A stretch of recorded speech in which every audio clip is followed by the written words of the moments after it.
नारायणी नमोस्तुते।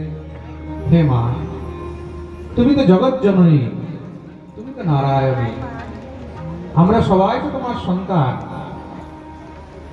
তা সন্তানের মৃত্যু দেখে, সন্তানের রক্ত দেখে যদি মায়ের আনন্দ হয়, তাহলে এরা আমাকে পরে বলি দেবে, আমি আগেই নিজেকে তোমার চরণে উৎসর্গ করে দিলাম বলে যখনই মাথা নত করেছে, জল্লাদ খড়গ নিয়ে উদ্যত হতেই মা ভদ্রকালী আর থাকতে পারলেন না। নিজের সামনে কোনো ভক্তের বলি কি করে দেখে, সঙ্গে সঙ্গে মা মূর্তি ভেঙে প্রকট হয়ে গেলেন। দেখতে দেখতে মহারাজ সেই খড়গ নিয়ে যত গোল ভিল ছিল সবার মাথা কেটে কেটে এক এক করে সবার গোবিন্দায় নমো নমঃ উদ্ধার করলেন। বলিয়ে ভদ্রকালী মাইয়া কি জয়।